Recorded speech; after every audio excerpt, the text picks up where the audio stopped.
카메라 살리고 검색을 해보면 풀프레임 크롭 센서 이런 알 수 없는 단어가 나옵니다. 그리고 이 둘이 가격 차이가 엄청나고요. 뭔 소린지 하나도 모르겠고 유튜브 리뷰 10개 정도만 보면 어떤 사람들은 풀프레임이 아니면 의미가 없다고 하고 어떤 사람들은 크롭으로 충분하다고 하는데 볼수록 머리가 더 복잡해집니다. 오늘은 이걸 깔끔하게 정리해드리도록 하겠습니다. 풀프레임이 뭔지 크롭 센서가 뭔지 둘이 어떻게 다른지 그리고 내 상황에서는 어떤 걸 사야 되는지 여기까지 명확하게 알려드리도록 하겠습니다. 영상 끝까지 보시면 더 이상 고민은 안 하게 되실 겁니다. 풀프레임 센서, 크롭 센서. 자, 우선 풀프레임 센서가 뭔지 크롭 센서가 뭔지 이거 들으면 대부분 비싼 거 싼 거 이렇게 생각하시는데 반은 맞고 반은 틀린 거고요. 왜냐면 풀프레임 중에도 싼 게 있기 때문입니다. 카메라 안에 빛을 받아들이는 판때기가 있습니다. 그 판때기 크기가 다른 거고요. 풀프레임은 가로 36mm, 세로 24mm, 예전에 쓰던 필름 크기랑 똑같습니다. 그래서 이름이 풀프레임, 필름 크기를 풀로 채웠다 이 느낌이고요. 반면에 크롭 센서는 그거보다 작습니다. 가로 24mm, 세로 16mm 정도. 풀프레임 센서를 가로 세로 잘라냈다고 보시면 되고요. 소니는 1.5배 자른 거고 캐논은 1.6배 자른 겁니다. 그래서 크롭 센서고요. 여기에 또 마이크로 포서드라는 게 있어요. 파나소닉에서는 이걸 조금 더 작게 자른 겁니다. 비유하자면 풀프레임은 라지 사이즈 피자, 크롭 센서는 미디엄 피자 정도라고 보시면 됩니다. 그리고 1인치 센서는 조각 피자 같이 생각하시면 되고요. 휴대폰 카메라 센서는 시시콘에서 주는 그거 생각하시면 됩니다. 여기까지는 단순합니다.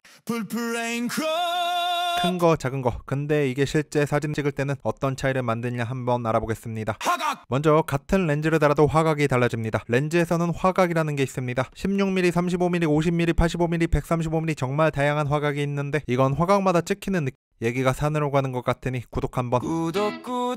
다시 센서에 집중해 보도록 하겠습니다. 50mm 렌즈 하나 있다고 쳐볼게요. 풀프레임에 끼우면 50mm로 찍히는데 크롭에 끼우면 75mm로 찍혀요. 이게 어떻게 된 일일까요? 우리가 창문으로 밖을 보는 상상을 한번 해볼게요. 집안에서 큰 창문으로 밖을 보면 거리 전체가 다 보입니다. 건물도 보이고 나무도 보이고 사람들도 보여요. 근데 작은 창문으로 보면 가운데 부분만 보입니다. 건물 일부, 나무 일부 똑같은 풍경인데 창문 크기에 따라 보이는 범위가 달라지는 거죠. 센서도 똑같습니다. 렌즈가 만들어내는 빛의 원은 똑같은데 풀프레임은 큰 창문처럼 전체를 다 담고 크롭 센서는 작은 창문처럼 가운데만 잘라서 담는 겁니다. 그래서 크롭 센서로 찍으면 자동으로 줌인 효과를 얻게 됩니다. 사진으로 찍어보면 풀프레임으로는 사람 전신이 나오는데 크롭 센서로는 상반신만 나와요. 결국 크롭 센서로 찍으면 멀리 있는 걸 당겨서 찍은 것처럼 보이는 거죠. 이게 망원이 필요한 사람들한테는 엄청난 장점입니다. 야생동물 찍는 사람, 스포츠 찍는 사람, 운동장 건너편에서 축구 경기 찍는데 풀프레임으로는 선수 개미만하게 나옵니다. 300mm 렌즈 사면 크롭 센서에서는 450mm로 쓸 수 있으니까 돈이 절약되는 셈이죠. 반대로 광각이 필요한 사람들한테는 좀 불리합니다. 풀프레임에서 24mm면 꽤 넓게 담기는데 크롭에서 24mm 끼우면 36mm가 돼버려요. 여행 가서 건물 찍고 풍경 넘게 담고 싶은데 렌즈가 작고 좁게만 찍히면 답답해 죽습니다. 유럽 성당 앞에서 사진 찍는데 건물이 너무 커서 한 프레임에 안 담겨요. 뒤로 물러서도 안 담기고 뒤에서 사람들이 밀려서 욕먹고 결국 폰카로 찍게 됩니다. 하지만 크롭 센서에도 넓은 화각이 있긴 있습니다. 그리고 여기서 크롭으로 찍으면 화질이 저하되는 거 아니냐 생각하시는 분들이 있는데 애초에 작은 센서에 맞춰 찍는 거라 화질은 똑같이 좋습니다. 단지 노이즈랑 아웃포커싱 이런 거에 조금 차이가 나는 겁니다. 일단 사진 한번 보고 오겠습니다.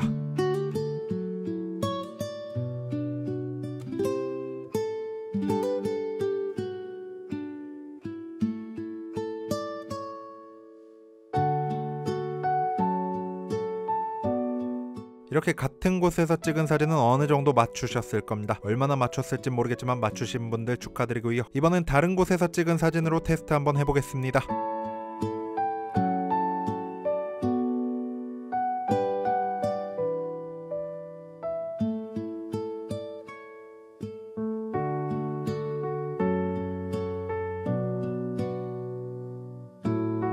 자, 이것도 다 맞추신 분들은 눈에 현미경 달린 거 축하하시면 될 것 같고요.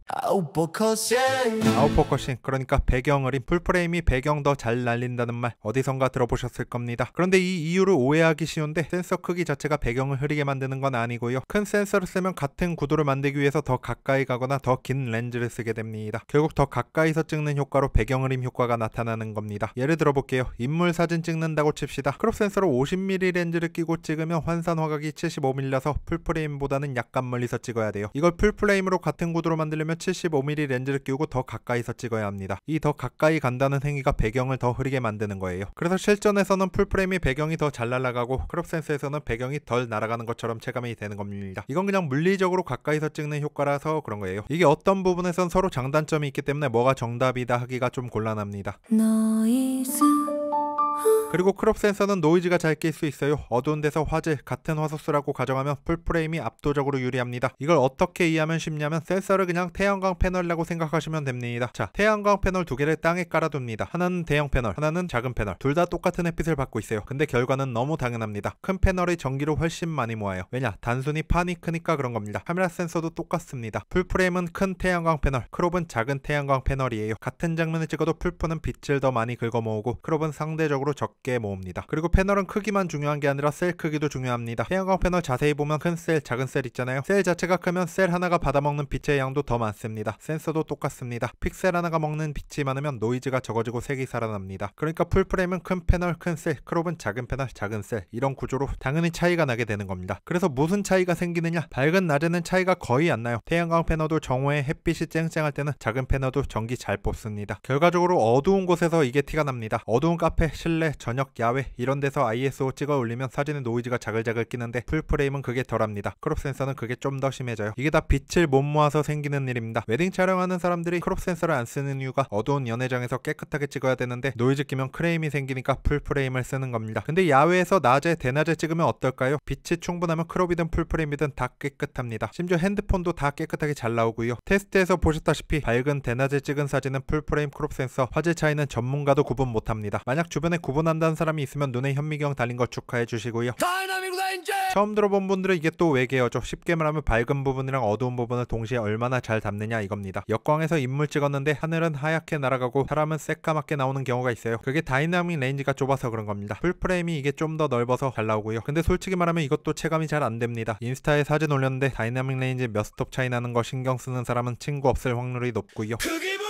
크기랑 무게에서 많이 차이가 납니다. 풀프레임은 일단 크고 무겁습니다. 당연히 센서가 크니까 무겁고요. 카메라만 무거워지면 다행인데 렌즈도 커져요. 그만큼 커야 되니까요. 이게 풀프레임을 들 때 여행 첫날은 괜찮아요. 미러리스를 샀다고 신나서 들고 다닙니다. 둘째 날부터 슬슬 짐이 되기 시작합니다. 셋째 날은 가방에서 꺼내지 않게 되고요. 넷째 날은 그냥 숙소에 두고 나오죠. 그럼 결과적으로 200만원짜리 카메라로 찍은 사진보다 핸드폰으로 찍은 사진이 훨씬 많게 됩니다. 크롭 센서는 일단 가볍습니다. 바디도 작고 렌즈도 작아요. 여행 가서 하루 종일 들고 다녀도 부담이 없습니다. 근데 예외적으로 파나소닉 GH7 같이 무거운 카메라도 있고요. 자, 여기까지가 물리적인 차이입니다.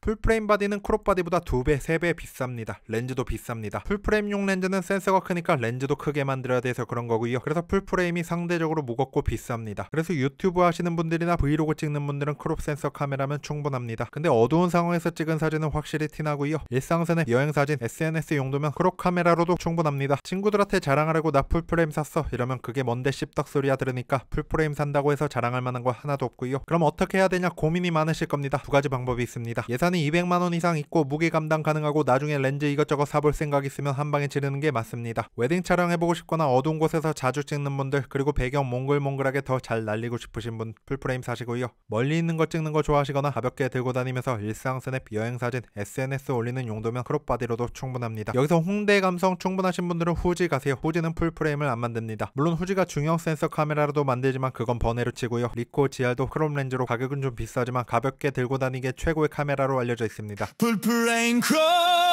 이렇게 풀프레임 크롭에 대해 알아봤고요. 결국 중요한 건 본인이 뭘 찍느냐입니다. 저도 카메라 3대 돌려가면서 쓰고 있는데 제일 가벼운 ZV-E10 마크2 제일 많이 쓰고 있고요. 크롭입니다. 무게가 곧 정의입니다. 정답은 없습니다. 아무거나 이쁜 카메라 사서 예쁜 사진 많이 찍으시면 될 것 같습니다. 카메라 구독